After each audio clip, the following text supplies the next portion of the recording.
Dominique, on poursuit cette série sur la transparence, l'eau, les reflets, la profondeur. En essayant de décomposer toutes les étapes. Ouais. Et pour là essayer de comprendre tout ce qui se passe.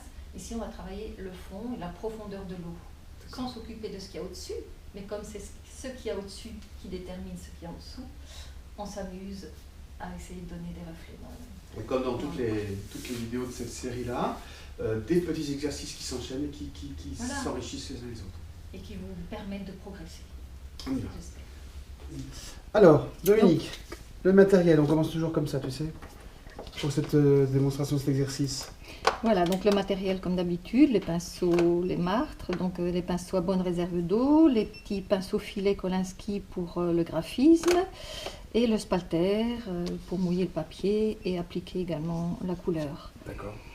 Donc le sujet, ce sera le fond et la profondeur de l'eau. D'accord. Hein, Ouais, donc, ouais. au plus l'eau est limpide, au plus nous verrons le fond marin.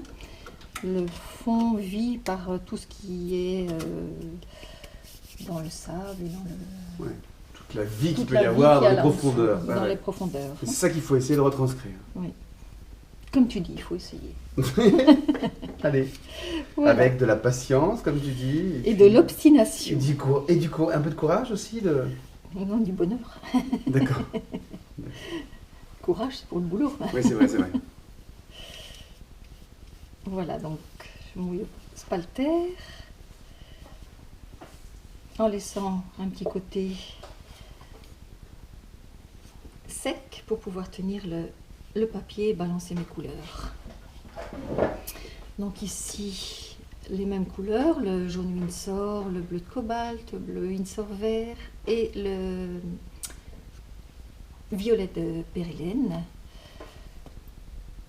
Voilà, donc je vais d'abord mettre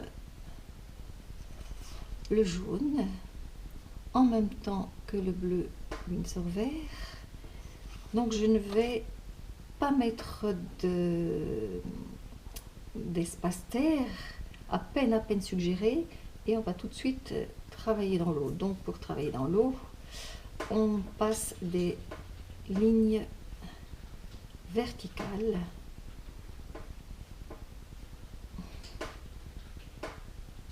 au niveau de la ligne de la berge. Voilà, ça c'est le dessus de la berge. Et tout se reflète dans cette eau limpide.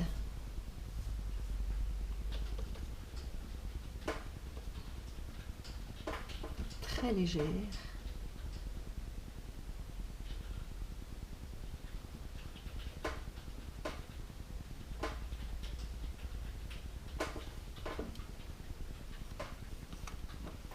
On peut laisser couler, on laisse faire les choses.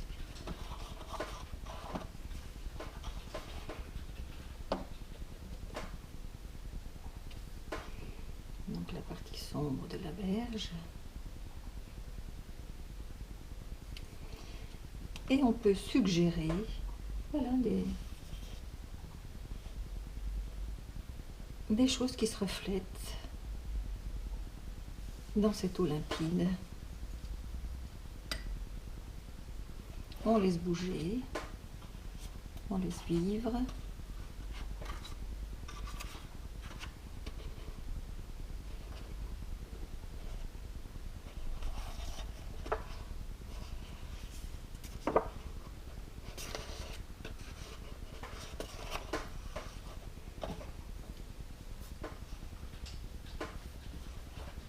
Comment est-ce qu'on peut se rendre compte que cette surface-là représente de l'eau? Si vous ne donnez pas d'informations au spectateur, il ne peut pas s'en rendre compte. On peut aussi bien tenir le travail dans ce sens-là ou dans ce sens-là. Donc ce sont simplement les lignes horizontales au niveau de la surface de l'eau qui vont donner l'information au spectateur que voilà, ce que vous observez, c'est une surface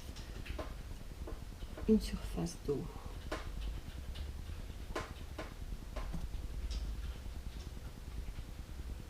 Une surface d'eau limpide.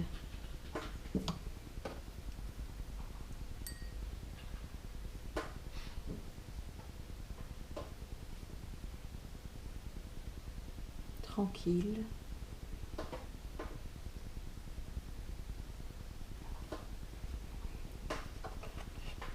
N'oubliez pas de pomper les côtés pour que cette couleur-là ne retourne pas au niveau de l'eau.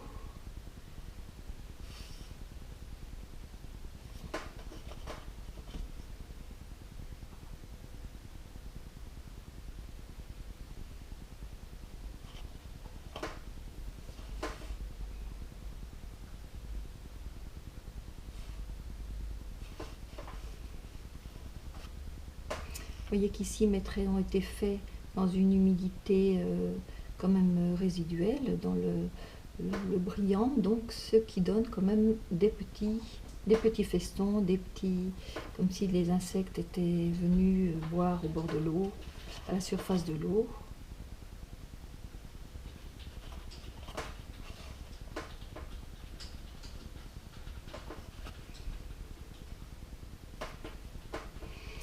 Alors si je ne veux pas avoir ces aspects-là, qu'est-ce que je fais? Je prends de la matière plus sèche, toujours le même principe.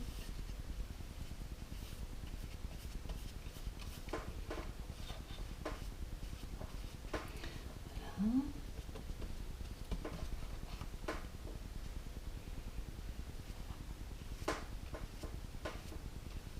Déjà par mes coups de spalter, il y a déjà un mouvement qui s'inscrit au niveau de l'eau.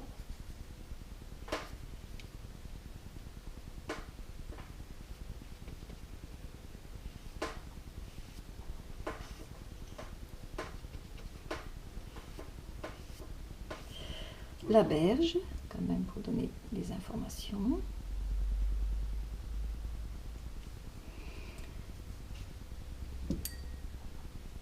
Des reflets parce qu'il se passe des choses évidemment au-dessus de l'eau.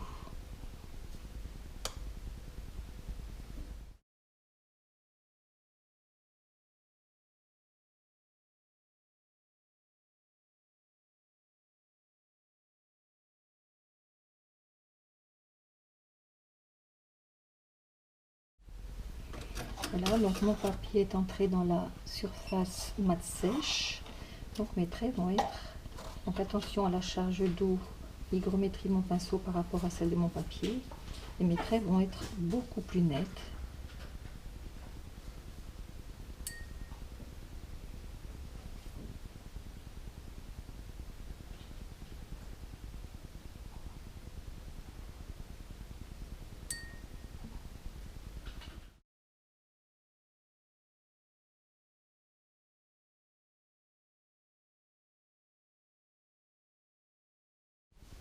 Vous voyez la différence entre ce qui se passe ici et ce qui se passe là. Donc c'est flagrant.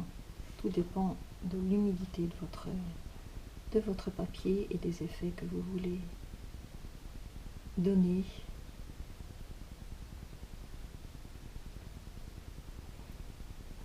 Donc là l'eau est calme, tranquille. Là elle bouge un petit peu plus. Voilà donc deux exercices à faire et à refaire avec d'autres couleurs. Vous voyez qu'on obtient de beaux turquoises avec le jaune Winsor et le bleu Winsor vert. À vous d'essayer d'autres teintes. Voilà, donc sur cette vidéo, on ne s'est pas occupé de ce qui se passait au-dessus, Oui. mais plutôt de ce qui se passe en dessous. Oui. Et comment définir cette profondeur. Quelques petits exercices vraiment tout simples à faire et à refaire. Pour aller dans cette idée de profondeur. Pas d'abysse, mais de profondeur de fond, quoi. Voilà, qu'est-ce qui se passe à la surface de l'eau et en dessous de cette surface d'eau. Et en assemblant tous ces éléments de ce damier, là, tous ces éléments. Tout ça doit être, à un moment donné, voilà. le résultat On vous en reparlera, vous inquiétez pas, on va en reparler à la fin de la série. Allez, maintenant, au boulot.